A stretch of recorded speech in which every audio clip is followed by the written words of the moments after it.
A little bit, today's lecture is about industry as a fundamental input to capability and perspective from operator to provider.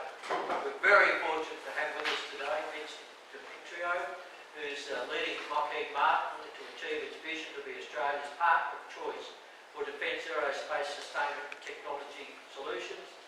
Pitt served in the Royal Australian Navy for just over 39 years, where he flew over 5,000 hours in a mix of military and civilian fixed and rotary aircraft. His naval career including senior leadership roles in aviation, squadron, shore and joint commands, professional military education, diplomacy, safety and risk management and system safety.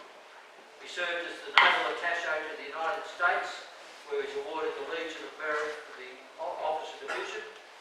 He was the Director General Naval Capability Plans and Engagement, and now was Commander of the Fleet Air Arm, where significant recapitalisation took place of the Fleet's air arm facilities and aircraft fleet. He holds a Master of Arts in Strategic Studies from Deakin University, and is a Fellow of the Royal Aeronautical Society, the Royal Society of New South Wales, and the Australian Institute of Company Directors.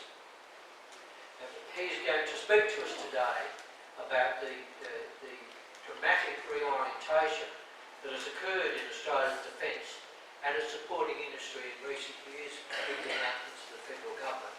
And those people who have been involved with defence and defence industry over recent years has known as being a very mixed bag in relation to the way governments turn the tap on. There'll be a flood, and then all of a sudden they'll turn the tap off, and there's nothing. And it's left industry high and dry. I think we have gone beyond that now. We're in very much a dramatic reorientation in relation to the defence and defence industry. So it's a great pleasure to invite to speak to us today Pietro, AMCSC, Chief Executive of Lockheed Martin, who will give us his perspectives from operator to provider with industry as a fundamental input to capability. Thank you.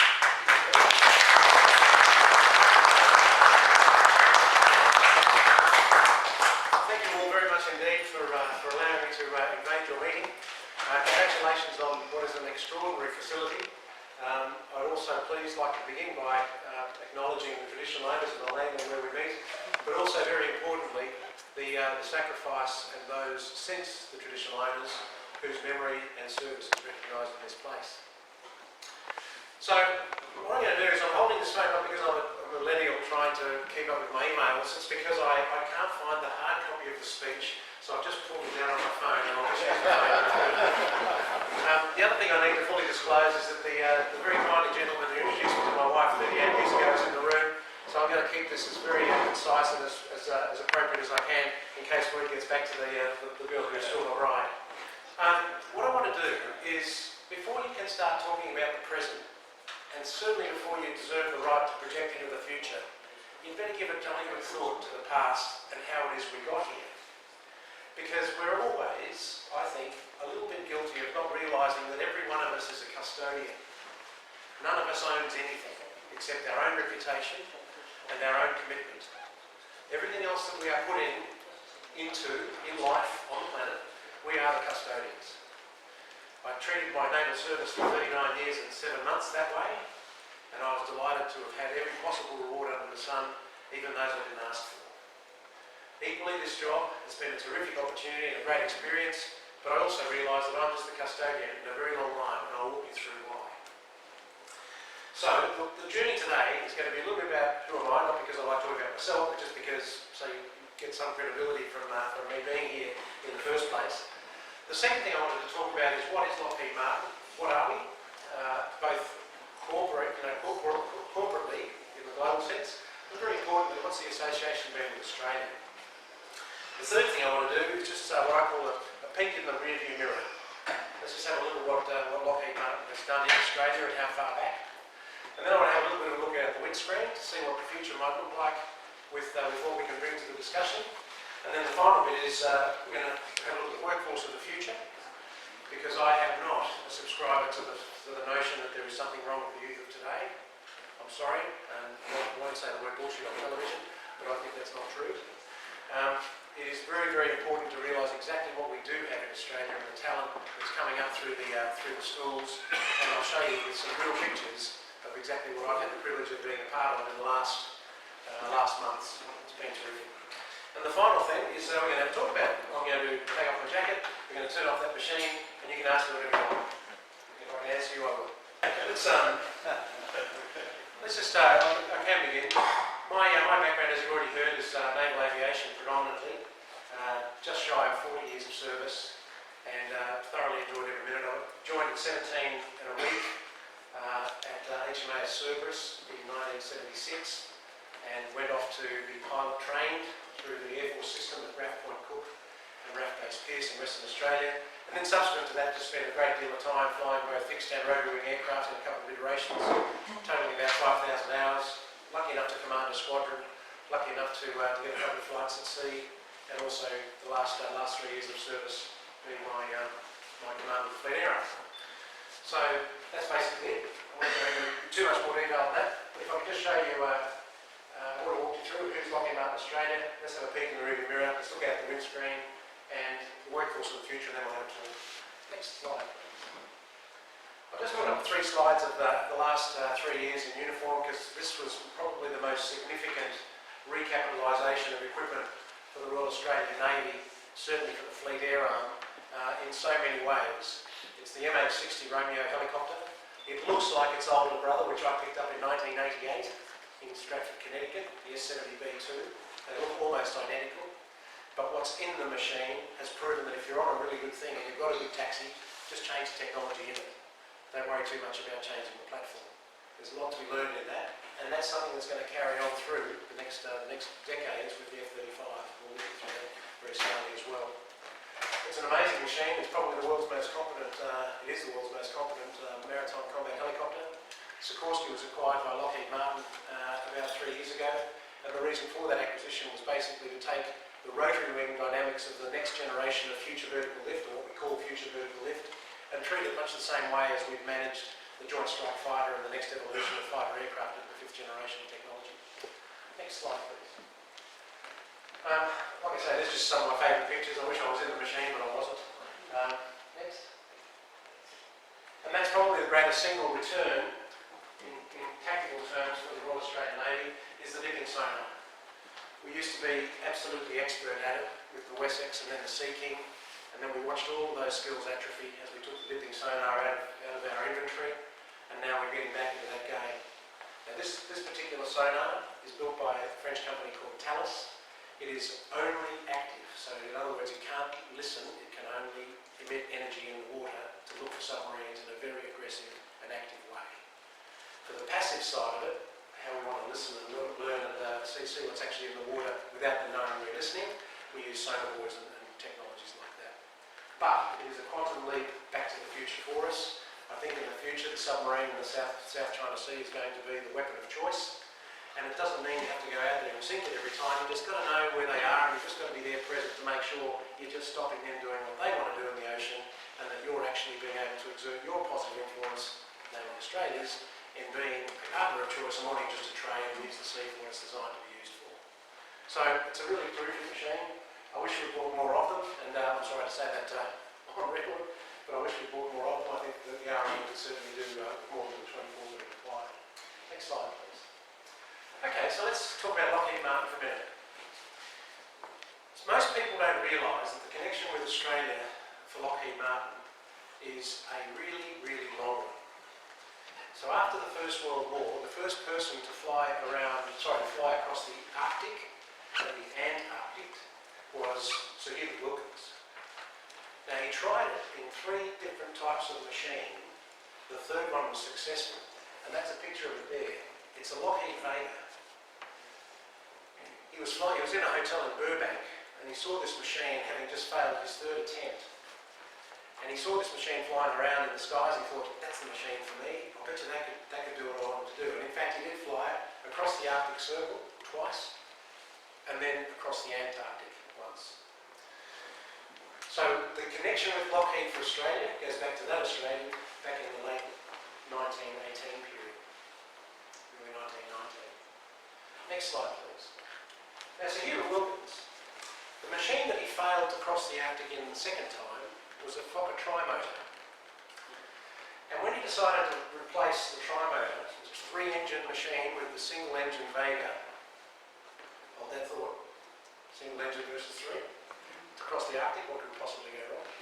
When he decided to do that, he wanted to dispose of his Fokker trimotor. And a couple of young upstarts saw the ad in the paper, and it was these two gentlemen, Charles Kingston Smith on the right and Charles Ulm on the left.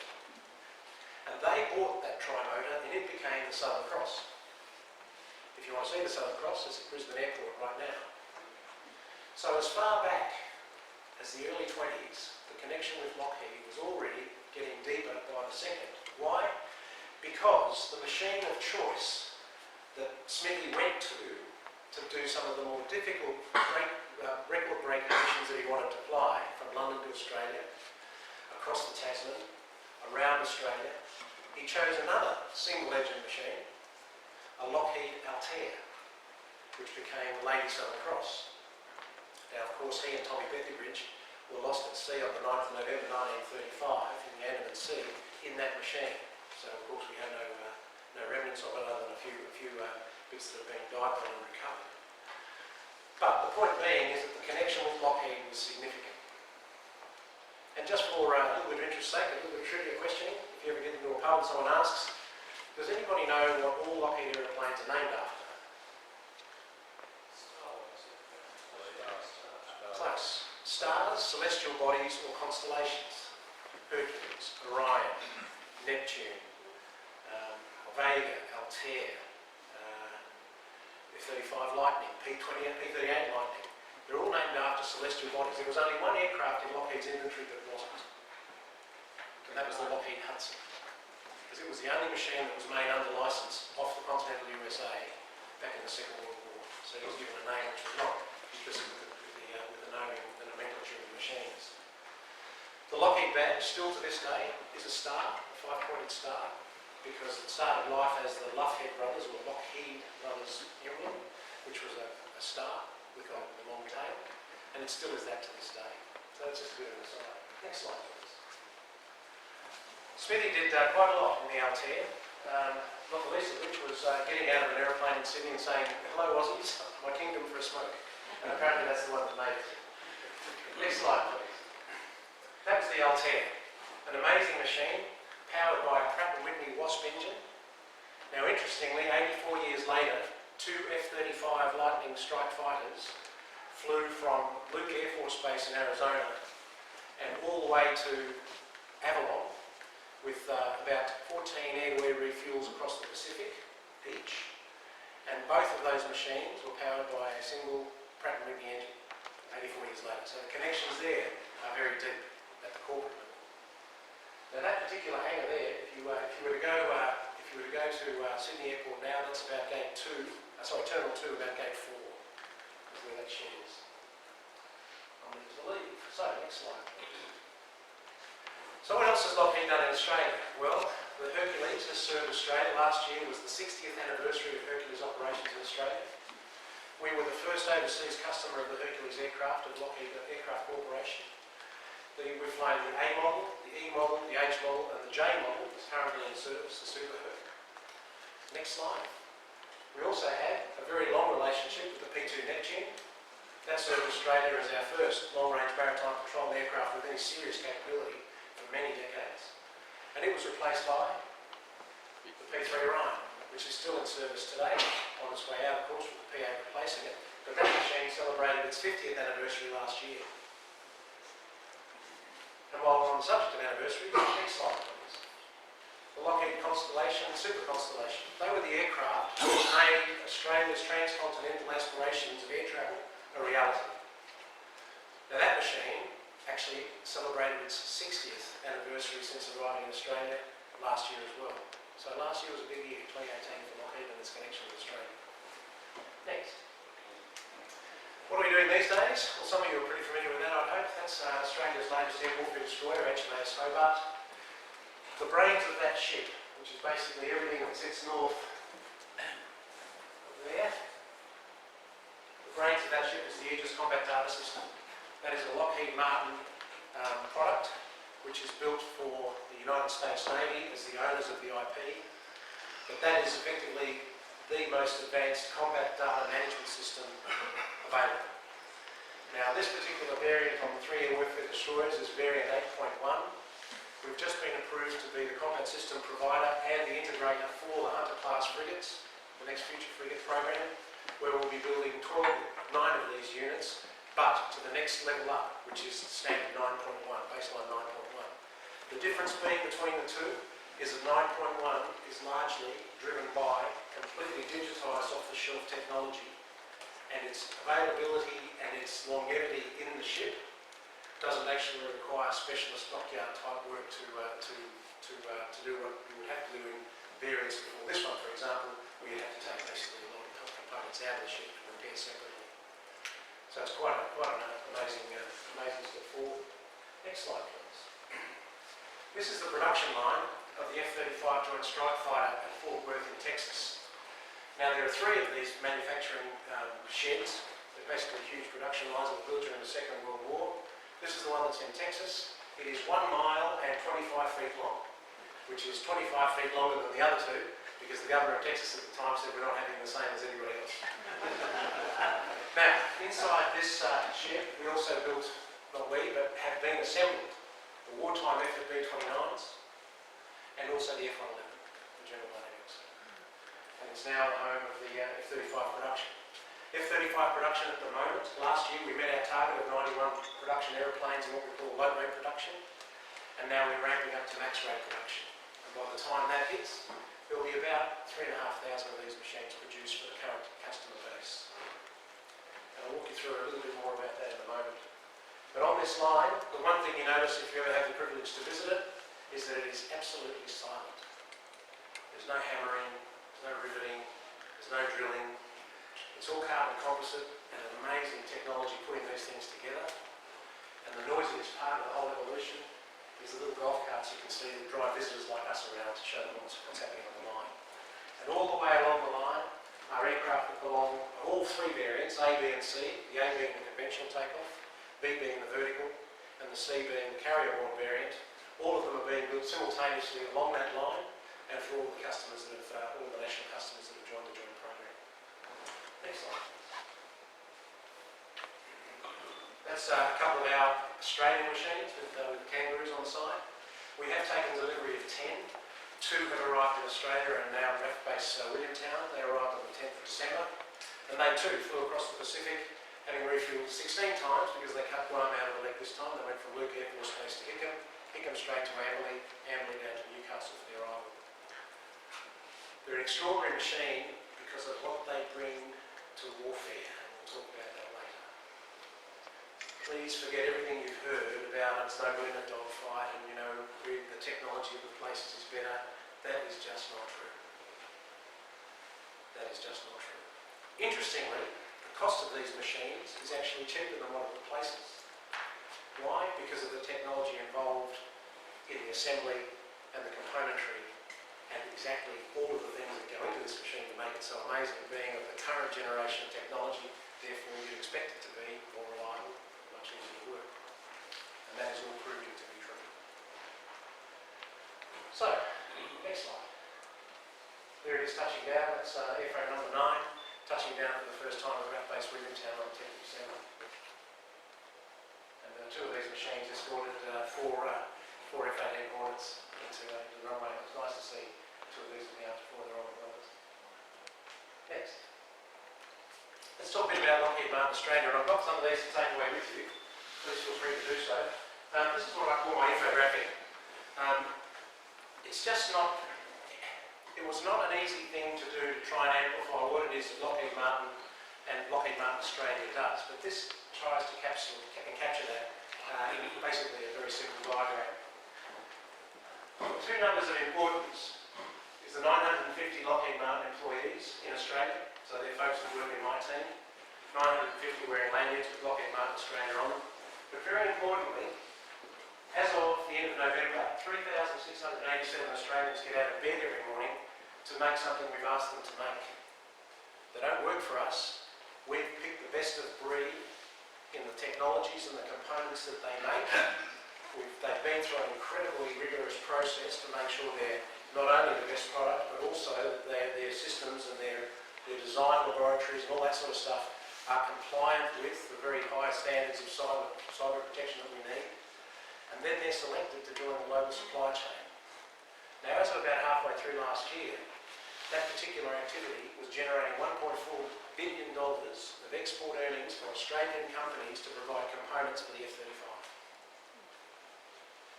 And that's at low rate production. By the time the machine gets to maximum rate production, that number will probably triple. Because every single F-35 that taxis is about 6 to 8% made in Australia. On the right, very importantly, is how do I sort of put that in a diagram.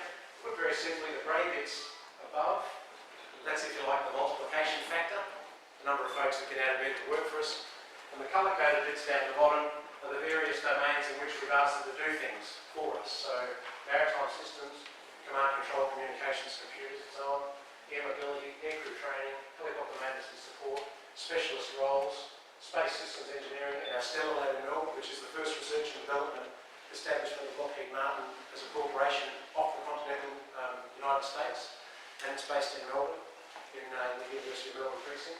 And finally, of course, the air combat and support. Next slide, please. And where do we live? There we are. We're all over the place. We live on every mainland state and territory, and I cannot emphasise loudly enough that I believe the future of Australia is represented in that diagram by virtue of the fact that all of those bubbles live in a region.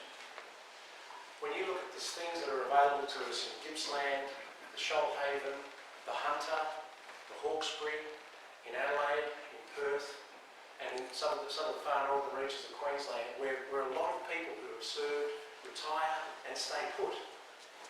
The amount of technical expertise and capacity that's up in those regions and around Australia is extraordinary. Now imagine if we could get that message across to some of the folks like my children, to convince them that, hey, living in a region, you are able to afford to live there because it's not going to cost you a fortune to park your car, but also there's all sorts of available technologies and opportunities there for you to plug into. And the only thing lacking, in my view, to make that all possible is the infrastructure necessary to connect them. Fast trains, good roads, so on and so forth. And that wasn't meant to be a political statement, it's just a straight statement of fact. If we're going to tap into the talent and the expertise of people who have served their country, we need to understand how to get to them more. Okay, around the bazaars in Perth and Gippsland, we're just setting up Project Air 5428, which is the Australian Defence Force's pilot training system, or Navy Army there, with PC-21. And that goes into IOC, initial operational capability, in around about a couple of weeks from now. In Adelaide, we've got very heavy emphasis on the combat systems for the submarine, the frigates, a lot of our radar work, and a lot of our engineering and manufacturing work. In Melbourne, I've already mentioned the Stellar Lab, and we also have our support functions down there, IT, HR, finance, and so on. In Canberra is our headquarters, where my office is. Nowra, we have about 128, 130 people operating the MH60 Rodeo and all the maintenance, repair and overhaul facilities for that machine. In Sydney and Holsworthy, we're also still supporting the Black Hawk machine in the special operations role for Army. Richmond, we support the sustainment of the C-130J fleet. In Williamstown, we're just setting up sustainment activity, maintenance, repair and overhaul, and all of the software that goes with making sure the F-35 stays relevant. That's all being set up in Williamstown now. Then up around the corner, Uralla, we own a satellite tracking station. Our space company owns that facility, which we're hoping to expand and provide more commercial services for satellite and space operations. And by that I mean commercial operations. Brisbane, Queensland, we have Sikorsky Aircraft Australia Limited based there. That's a very good operation. At the moment, if you went up into that hangar, there are 6 aeroplanes, 6 helicopters in there, 3 Bristow's machines who come across the country to do their servicing up there with us. We've also got a couple of Royal Thai VIP Squadron and Black Hawks in there. So that's a real jewel in the crown. And then in Townsville, we're also supporting Black Hawk. Next slide. mentioned the Australian industry participation. This is a pretty important slide. That's actually an F-35, and everywhere on this picture you will see exactly what Australian companies, best of breed, best technology, technically competent, cyber safe, and able to join a global supply chain to make components for every F-35 that taxis. That's the companies that are helping us out. Every Australian ought to be proud as punch of that. Because we tend to always look perhaps a little bit too big, and we always think it's only good enough if it's too big, huge factory. I can tell you some of these companies are not huge, but they are making an incredible contribution and they are generating real wealth and real jobs. And if you're trying to build sovereignty, this is how you do it. Keeping lots of companies healthy, getting them stronger, getting them bigger, exporting, joining the global supply chain, and basically being a part of the game. This is actually one of the reasons I'm really proud to be, just so proud to be a part of Lockheed Martin Australia, because this to me is what I think is the future. Okay, next. Alright, so let's have a look at the future. That was a bit of the rearview mirror. Let's have a look at the future. This is a slide of an activity that occurred in the high deserts of California in 2016, September 12th. I'll just describe it for you. On the left of the picture is a drone, an MQM-107. Now Australia used to have these, we used to call them the Calcara. They're not high supersonic or anything like that, they're just a very low visibility drone that you can fly pretty low and get to a target to just upset someone's work for testing electronic warfare and so on and so forth. In the bottom of this picture is a largely unmodified F-35B, so it's the vertical variant that belongs to the US Marine Corps. On the right hand side is what we call Aegis in the desert. So it's an Aegis combat data system bolted to a lookalike frigate sitting in the middle of the desert. This test was really, really significant because what it shows is that many, many, many, many miles away from this machine, and I can't tell you how far, but believe me, it was further than you care to walk, detected the electronic signature digitally of that machine. It beamed that data in a short burst through a digital data link, what we call Mabel, to Aegis in the desert. The ship said, okay, let me have another look at that. Same thing happened again. And if I was to tell you that these things were at such a distance that this never saw the target, except digitally, this had no idea what this was talking about, and certainly couldn't see that. But the weapon that was launched from here to take that out, because it was decided that, yep, its kinematics are not good, it's actually trying to do us harm, to the extent where the missile that launched from the Aegis in the desert impacted the MQM-107 nose to nose. Now some people would say, so is that unique? Just a little bit. Now, interestingly, this is a really interesting bit. The things that Australia has invested in, the MH-60 Romeo, and all of the things in it, Aegis, and all of the things that go with it, F-35, and all the things that go with that, we actually own that stuff now. It's coming online. If we were to give this a really concerted effort, and we are, when I say we, the customer, the department, thinking about this very deeply, if we can actually understand what dialect connects all these things together, because they all come from the same factory in upstate New York, that's called a WIGO, and we can get these to integrate fully, now all of a sudden, a medium power like Australia has a real and lasting relevance over some of the distances we've got to control. Now, some folks say, well, what about the stuff that we already own? No problem. The taxpayer, you and I, have all invested a significant amount of money in the current capabilities. No question. Just because this is all happening digitally doesn't mean that they can't actually be augmented by things that aren't necessarily as digitally competent. So you can still use the stuff we've invested in until it runs out of life to fullest advantage. Why? Because you've got stealth that can actually penetrate whatever you want to penetrate far enough out find out what's out there. And then you've got the weaponry and the shooters that can actually do something about it.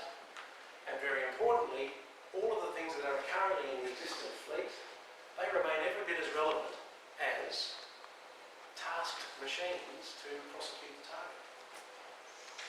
In other words, if you know where it's coming from, and you know what you've got to do to stop it, you find the nearest most available suitable thing to do just that.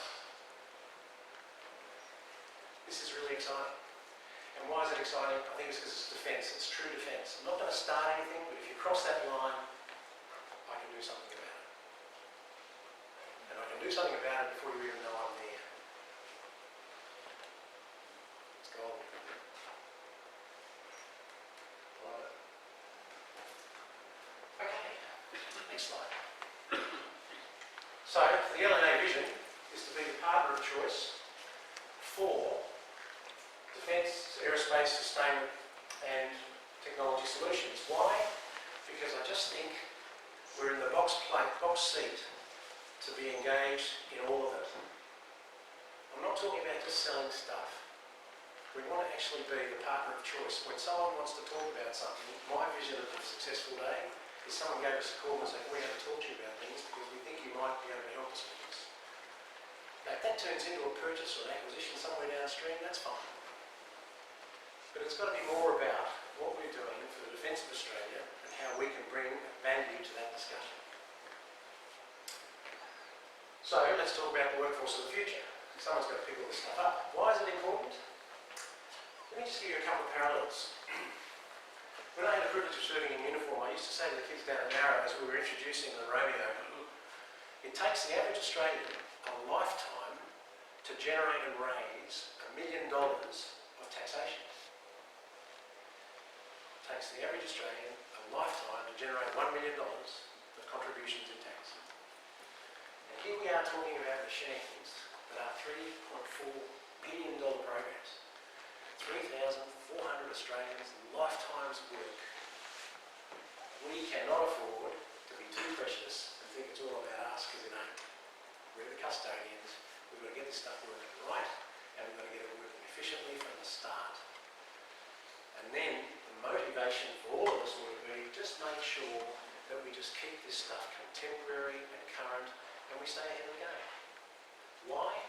Because it is fair to say, if you think about the machines I just described a few slides ago, the C-130 and the P-3, the P-2, the Constellation, there are people who will be flying the F-35 whose parents have not yet met.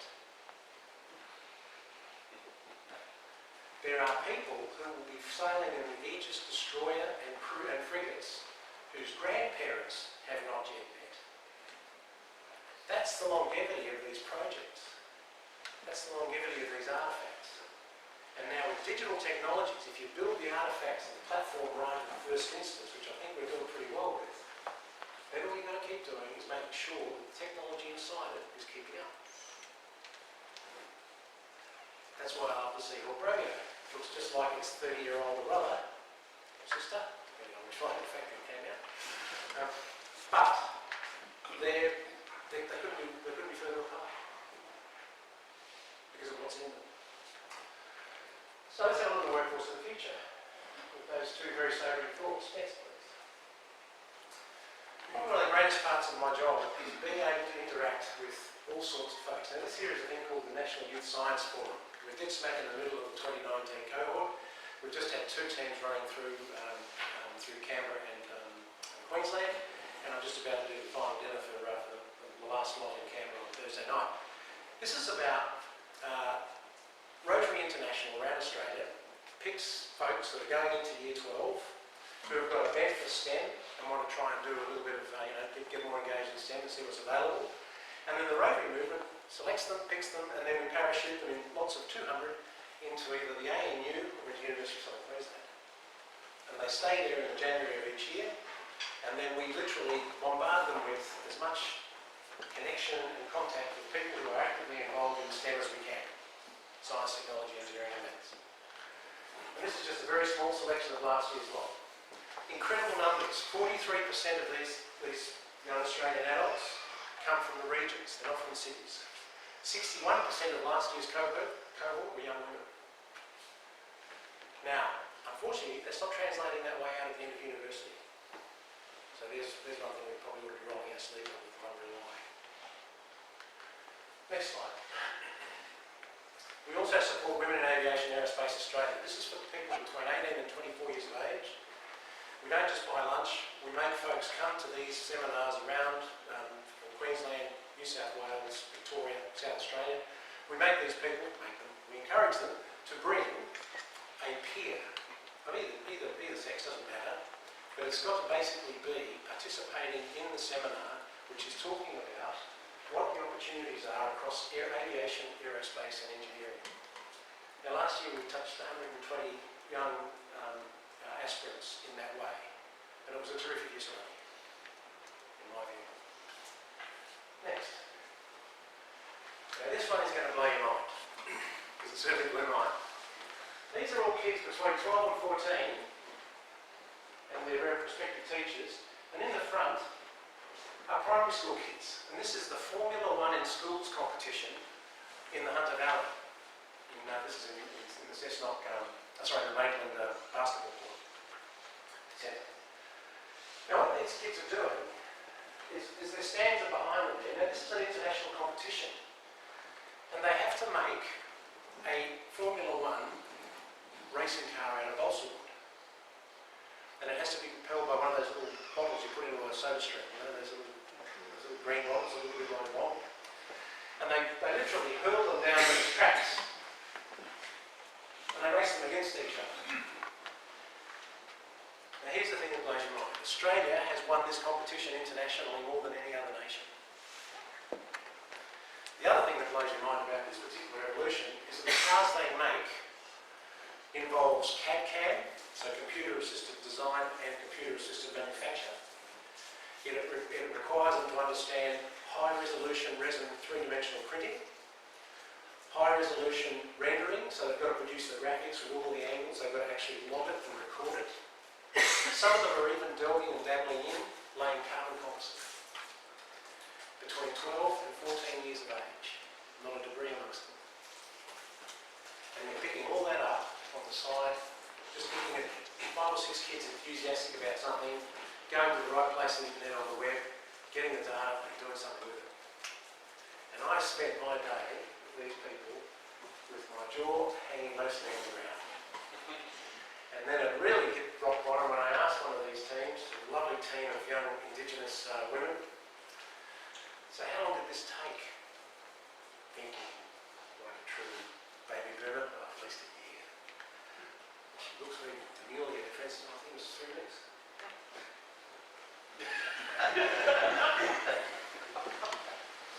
Anybody who tells me there's something wrong with the youth of today isn't looking hard enough. This is amazing. Next slide. I think I've got one more. We had a competition in Canberra on the 17th of August this year called Code Quest.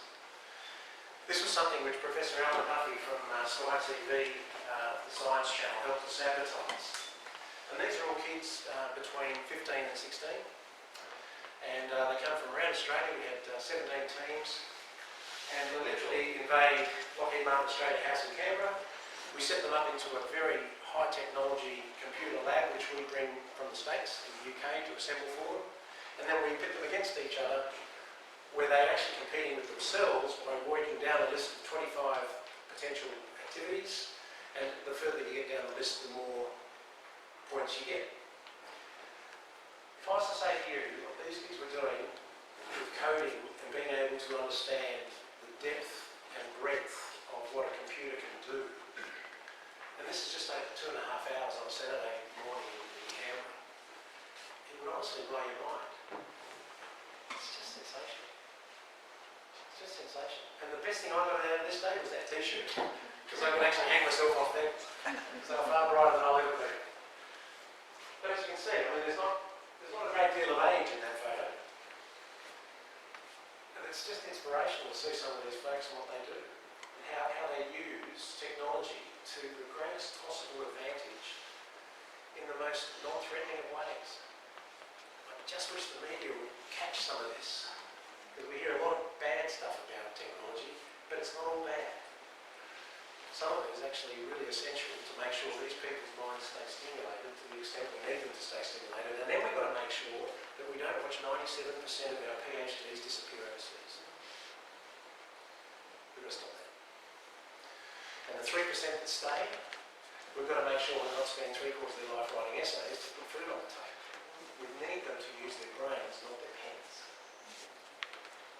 So that's just that is a personal. That's my company position. That's my personal position as a father of 3 young women, all tertiary educated. But I've just seen what they've gone through. I've got a school teacher, a social worker, and a neuroscientist. Thanks. So I think that's probably enough from here. Just break the microphone.